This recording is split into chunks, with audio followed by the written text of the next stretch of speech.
Sige, magandang hapon ulit. So, nasa lesson 3 tayo ng ating vision. So, ang ating topic ay patungkol sa firm foundation.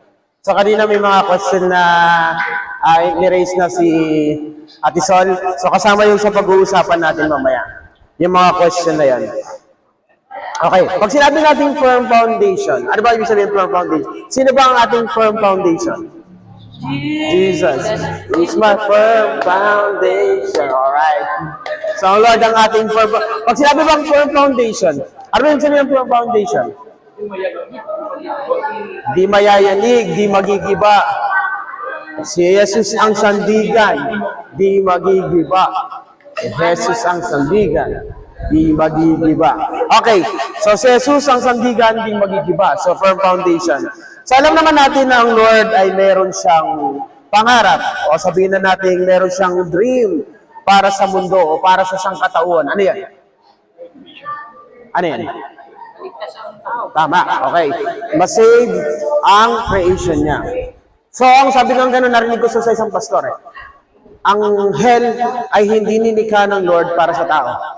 Tama, ang hell ay nilikha ng Lord, design para kay Satan at saka sa mga alipores niya o sa mga alagad niya na kasama niyang nagwelga doon sa kalangitan. So kagaya kahapon, nung nakaraan na pinag-usapan natin. So ang dream ng Lord is ang kaligtasan ng sangkatauhan, ng humanities, ng people. Diba? Pero paano ba mangyayari ang dream ng Lord na maligtas ang lahat ng tao? Paano mangyayari?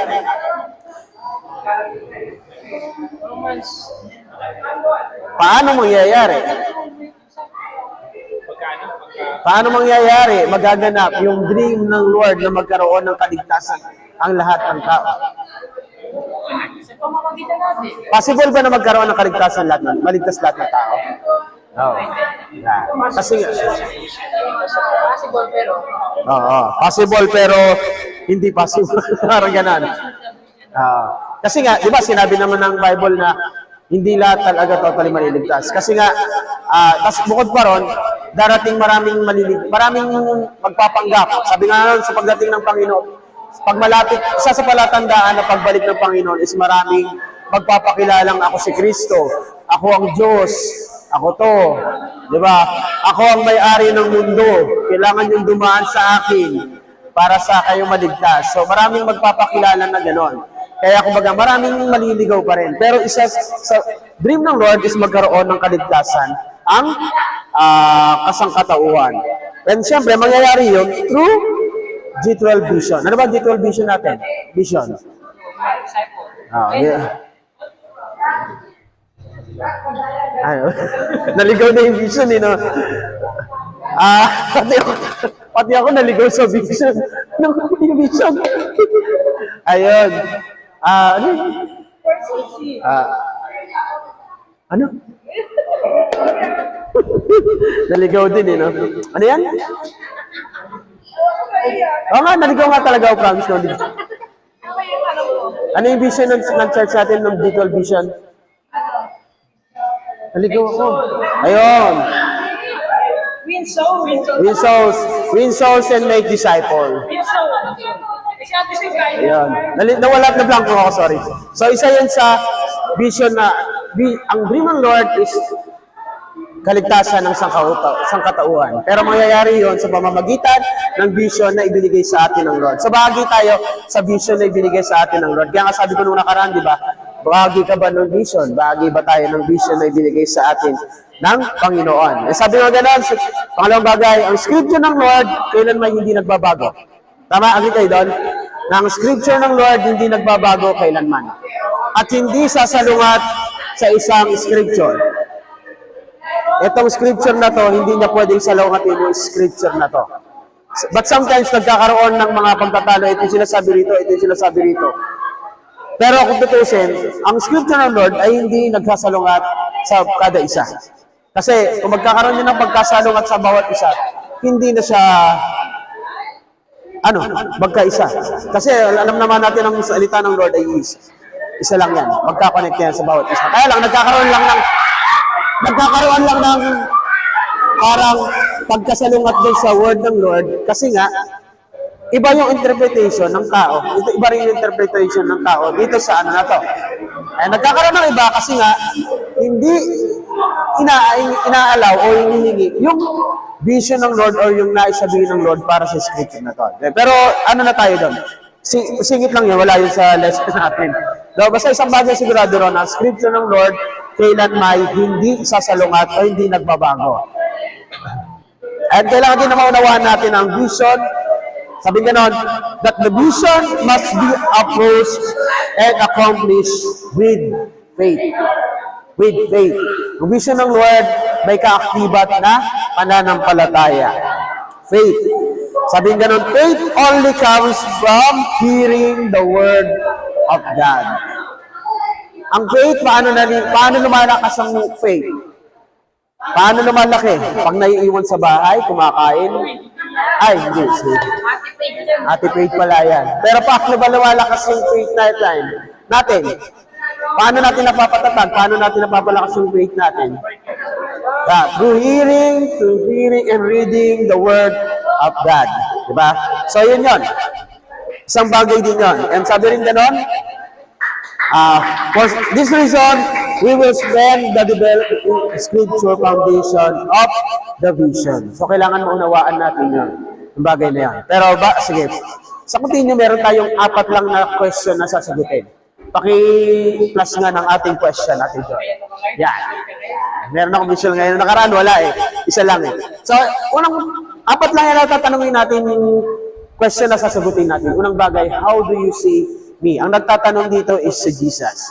Kung tatanungin ka ng Lord ngayon, how do you see me? Connected to kanina sa pinagawa ni Ate Sol kanina. Ano yan? Sabing ganon. How do you see me? Paano mo ako nakikita? O anong tingin mo sa akin? O sino ako para sa iyo? Sige nga. Sige. Total, medyo mahaba naman yung time natin eh. Last naman na ako, di ba? Okay. Meron ako isang oras, mahaba ng oras ko. Sasamantalayin ko yung oras ko. Sige, ito yung tanong ng Lord na para sa atin. How do you see me? O paano mo ko nakikita? O sino ako para sa iyo? Sige nga. Ito, para masama doon sa record natin. Okay. Okay lang ito. My Lord and my God. My Lord and my God. My Lord and my God. Ako, yung tagapagligtas, Savior, para sa akin. Okay, Savior. My Lord and Savior. My Lord and Savior. Okay, so yun yung nakikita natin sa, pero man hindi lang yun. Hindi nyo lang naman ganun nakikita ang Lord eh. Diba? Kaya lang masyado lang brief yung sagot nyo. Ano? Pero kung palalawakin natin, sino ang Lord sa buhay mo? Sisimulan natin. Ang Diyos, siya ang nagmahal sa akin. Ang Lord, siya yung, lalo na ngayon, sa sineselebrate natin, di ba? Ang Lord, siya yung anak ng Jesus, siya yung anak ng Diyos na bumaba dito sa lupa. Kailangan kasi maunawaan natin eh, di ba? Kailangan maintindihan natin sino ang Lord sa buhay mo. Kaya, sabi ko nga, mahirapan tayong gumawa sa isang bagay kung hindi natin alam kung sino yung pinaglilingkuran natin at kung ano yung purpose ng ginagawa natin.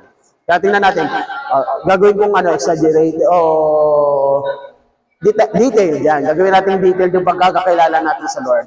Si Jesus, siya yung anak ng Diyos na ibinaba ng Diyos Ama dito sa lupa. Dahil ako ay makasalanan, ibinigay niya yung kanyang buhay, ipinako siya doon sa krus, namatay at muling nabuhay. At dahil sa kamatayan niya at pagkabuhay niyang muli, dahil ako ay makasalanan, nagkaroon ako ng kapatawaran, nagkaroon ako ng kaligtasan. Sabi nga ng Lord, siya yung nagbigay ng pag-asa sa akin. At siya rin yung tumubos na mga kasalanan ko. Kaya alam ko, nung tinanggap ko si Jesus, pinatawad niya ako, pinalaya niya ako sa kasalanan. At ngayon, siya yung Diyos at Panginoon ng aking buhay. Tama? Diba? So, yun. So, alam natin, pag nauunawaan natin kung sino si Jesus sa buhay natin, makakagawa tayo. Kaya natin gumawa para sa kaharian ng Panginoon. Diba? Kaya nga sabi kong ganina, how do you see me? Yan yung tanong ng Lord sa atin. Pero, pag-usapan natin yung, may babasahin ako. Basahin natin yung, saan yung verse na yun? Ayun pa. Matthew 16:18. Matthew 16. Ay, hindi pala. 15. Matthew 16:15 pala. Matthew 16:15. Matthew 16:15. Sabi ganun, sumagot, tinanong uli sila ni Jesus, ngunit para sa inyo, sino ako? Diba? Tinanong ulit sila ni Jesus, ngunit para sa inyo, sino ako? Diba? Kaya tatanungin tayo ng Lord, sino siya para sa atin? Magandang maunawaan natin at alam natin kung sino si Jesus sa buhay natin. Pero tingnan natin yung sagot ni Pedro. Sumagot si Simon Pedro, kayo po ang Kristo, ang anak ng Diyos na buhay. Sinabi sa kanya ni Jesus, mapalad ka Simon na anak ni Jonas, sapagkat ang katotohanan ito'y hindi inihayag sa iyo ng sino mang tao, kundi ng aking amang nasa langit. Diba? So that time, kasama niya pa lang si Jesus. Kasama niya si Jesus, pero nauunawaan niya at alam niya kung sino si Jesus na kasama niya. Diba?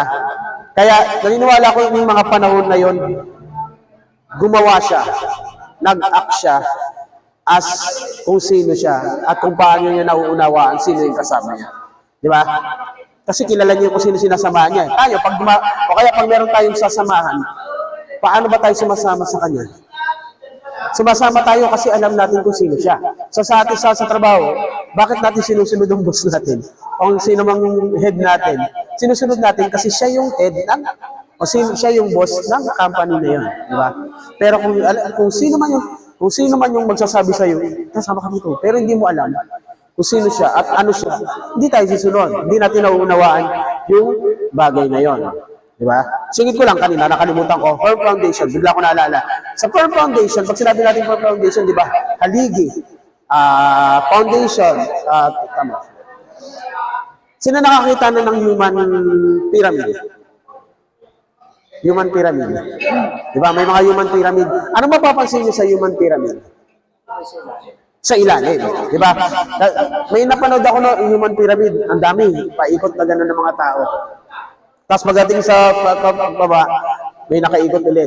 Tapos angat ulit, may nakaikot ulit. May nakaikot ulit. So, mapapansin natin sa baba is napaka-importante ng foundation sa baba. Kasi ang bahay, ang building, alam na natin yan eh. Na kailangan matibay ang foundation isang building eh. So sa human pyramid, napaka-importante rin ang foundation sa ilalim. Dahil kung mahina ang foundation sa ilalim, kawawa yung nasa taas. Pag biglang gumuho, mas mataas yung babagsakan niya. Diba? So, ganun ang Lord sa atin. Siya ang pinaka-firm foundation natin. Okay, nasingit ko lang. Naalala ko bigla eh. So, pangalawang bagay na tatanungin natin, sasagutin natin, how did Jesus see his disciple? How did Jesus see his disciple? Paano nakikita ni Jesus ang kanyang mga alagad? O paano ba tinitignan ni Jesus ang kanyang mga alagad? Paano? Sa palagay niya, paano tinitignan ni Jesus ang kanyang mga alagad? Bilang isang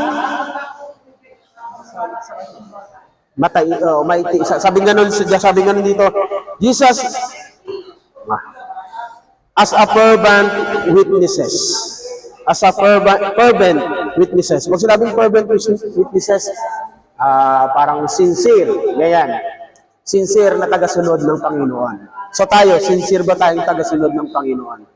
So tinitingnan tayo ng Lord as a sincere servant of God. Sabi ng ganon, ayun, dito na tayo papasok. So, sincere servant of God. So, merong isang tao, wala siya sa Bible, pero part siya ng malaking naging impact niya sa pag-build ng Kristyanismo noong unang panahon. So, hindi siya naisama sa Bible, pero may mga may mga naisulat patungkol sa buhay niya. So, sino narinig niyo yung salita, yung pangalang Polycarp? Di ba pamilyar sa'yo si Polycarp? Alam ko, napag-aralan niyan si Polycarp. John. Disciple ni John. So, si Polycarp ay disciple ni John. So, isa sa mga inaitatag ni Pablo na church, kasama siya, di ba, sa mga, ilang church yan? 7 churches ba? Yun yung mga pinag-aralan natin yung nakaraan, di ba? So, sa 7 churches. So, isa doon sa mga membro nila sa church ng Smyrna. Doon, nakilala si Polycarp. Si Polycarp ay isang disciple ni John. Disciple siya ni John. So, paano siya nakilala that time? So, binasa ko kasi paano ba nagsimula yung buhay ni Polycarp. So, isa sa nabasa ko doon is parang wala siyang, hindi talaga totally alam kung saan, kailan siya pinanganak, ano yung pinanggalingan niya. Kasi parang, ano doon, isa siyang alipin na binili ni, nakalimutan ko yung pangalan.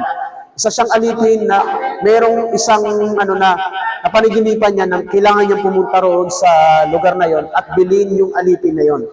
And isa yon si Polycarp sa binili niyang alipin. Tapos kinangkin niyang bilang anak, hindi bilang alipin.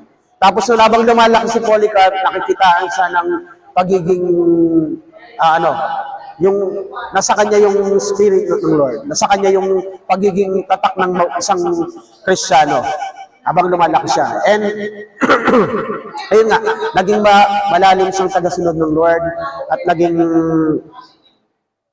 kumbaga, yung ginawa niya, kagaya rin ng mga ibang mga apostol. So, kung ano yung mga itinuro sa kanya, yun din yung sinundan niya. And that time, alam naman natin kung paano inuusig yung mga Kristiyano that time. Diba? At alam din natin kung paano pinapatay ang mga Kristiyano that time. Diba? So, ang mga apostol, paano ba sila namatay? Binitin. Sino ba binitin patiwarik? Pinakong pabaligtad. Ayan, mas mahirap yun. Okay. Merong binalatan, merong kapalo, tapos may pinagbabato, pinagbutan, inano sa mga bulog langis. Marami. Di ba? Iba't ibang yung kapamaaran, torture talaga yung nangyari sa kanila that time. Kung paano sila inuusig that time. Kasi under sila ng Roman Empire. Di ba? So, ganun din si Polycarp, and dumating sa panahon na inuusig ulit yung mga Kristiyano. And isa si Polycarp sa pinaghanap that time. Kasi nga, kumbaga, is parang nasa highest, priest, something ganun ata. Tapos nung dumating yung time na isa rin siya sa mga pinapahuli.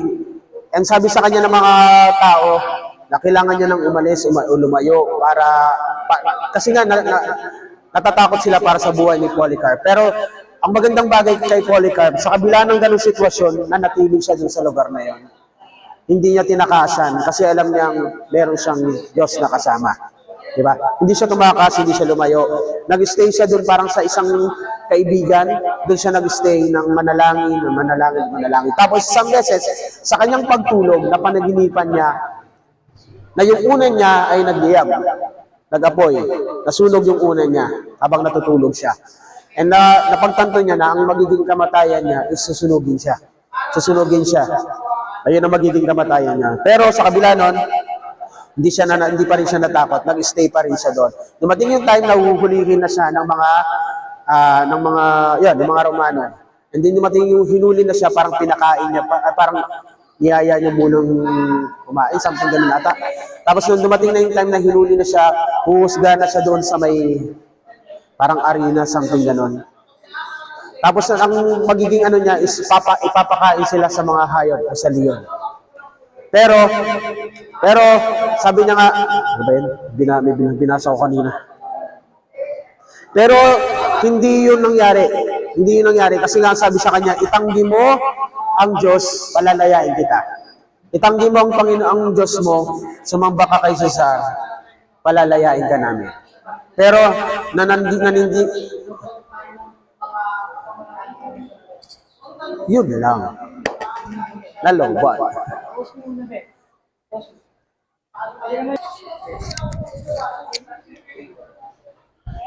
Okay, okay na? Okay na. Okay, so balik tayo sa kwento. Tuloy natin yung kwento natin. Yun, naalala ko na.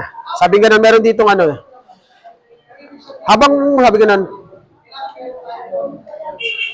habang dinadala siya doon, meron siyang narinig na isang tinig. Sabi na gano'n, maging matapang ka at magpakalakas ka. So, yun yung tinig na narinig niya habang dinadala siya doon sa sa kanyang paghahatulan. Tapos sabing ganon, ito na yung ano sa kanya.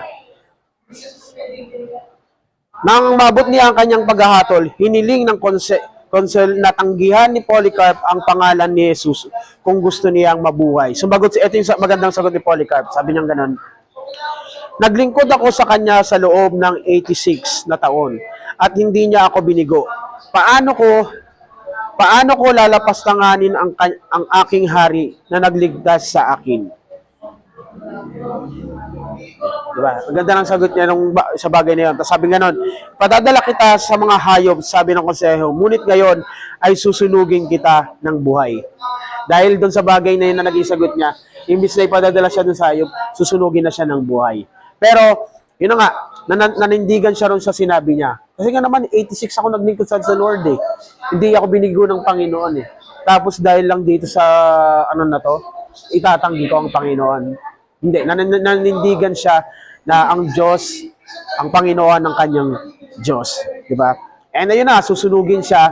Habang susunugin, itatali siya ron sa may isang, susunugin siya. Sabi niya gano'n sa mga sundalo, huwag niyo na akong itali. Dapat itatali siya. Pero sabi niya, huwag niyo na akong itali, hindi ako tatakbo o hindi ako tatakas. Then, habang sinusunog siya doon, nagulat yung mga tao. Kasi habang sinusunog siya, hindi siya nasusunog. Ang naririnig nila is panalangin ni Polycarp. Habang sinusunog si Polycarp, nananalangin pa rin siya at nananalangin pa rin siya at hindi siya nasusunog. At dahil hindi siya nasusunog, ginawa ng isang sundalo, tinusok siya ng sibat that time. And yung pagtusok sa kanya ng sibat, parang yung dugo niya ay sumambulat ng ganon. At ayun yung naging dahilan ng pagkamatay ng mga apoy. Ng apoy, diba? So, kumbaga, isa si Polycarp sa kinikilala sa panahon ng sa mga Kristiyano kung paanong nanindigan si Polycarp sa kanya siya bilang isang Kristiyano o bilang tagasunod ni Jesus. So, kaya nga sabi ganon, how did Jesus see his disciple? Sabi ganon, tinitingnan ni Jesus ang kanyang disciple bilang isang tapat na lingkod. Tulad ni Polycarp, naging tapat siyang lingkod. Sa kabila ng kumbaga, walang makakapigil sa akin. Kahit ano pa yan, maglilingkod ako sa Lord. Yun yung naging paninindigan ni Polycarp. Diba? Okay. Pangatlong bagay. Sabi ganun, how were the disciples to prevail through all diversity? Ano ibig sabihin yan? Ano ibig sabihin yan?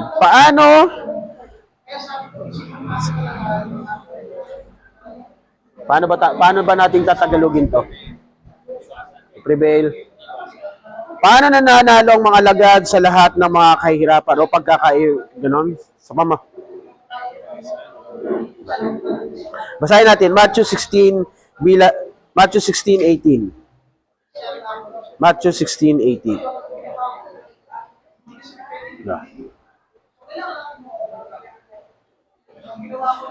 16:18.